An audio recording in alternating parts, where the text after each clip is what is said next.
आज हामी चितवनको एउटा सानो बाख्रा फार्ममा आइपुगेका छौँ, जसमा हामीले एउटा नौलो कुरा पाएका छौँ, जुन किसान साथीहरूले नगरी नहुने नबनाइ नहुने संरचना रहेको छ, जुन चाहिँ यो बाख्रा पालन गर्दै हुनुहुन्छ अथवा गाई भैँसी पालन गर्दै हुनुहुन्छ, उहाँहरूले चाहिँ बनाउनै पर्ने एउटा संरचना रहेको छ, जुन हामी देखाउन गइरहेका छौँ।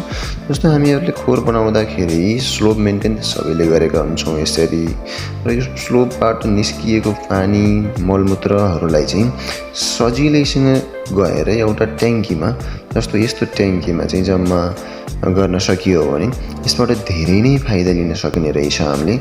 जसरी यसमा यति आधी जति त्यो पिसाब ट्याङ्कीमा जम्मा हुन्छ, त्यसलाई चाहिँ पानीले भरेर फुल ट्याङ्की बनाएर मोटरबाट चाहिँ त्यस नजिकै लगाइएका घाँस, अन्नबाली लगायतका केरा हुन्छन् नि, यस्तै लगायतका चिजहरूमा चाहिँ हाल्न सकियो भने अर्ग्यानिक खेती पनि हुने भयो, जल र मल पनि एकैचोटि हुने भयो।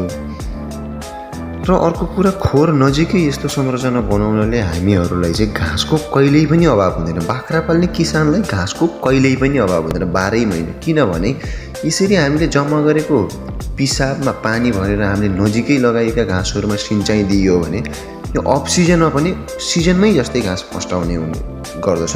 जस्तो यो नेपियर घाँस यसको वरिपरि रहेको छ, यो फार्मको वरिपरि, यो चाहिँ फागुन महिना हो। यसमा चाहिँ बर्खा सिजनमा जस्तै घाँस बनाएको देखिन्छ। यहाँ चाहिँ हामीहरूले बर्खामा जस्तो ठुलो घाँस हुन्छ त्यस्तै यो हिउँद महिना, खडेरी पर्ने महिनामा पनि ठुलो घाँस रहेको छ। यो अहिले देखिरहेको घाँस चाहिँ काटेर 1 हप्ता भएको घाँस हो भने यो अहिले देखिएको चाहिँ काट्नको लागि 1 महिना भएर अब रेडी हुन लागेको घाँस हो।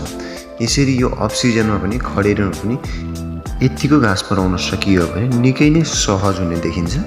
त्यसैले यो प्रक्रिया सबैले सकेसम्म गर्नुहोला। हस्।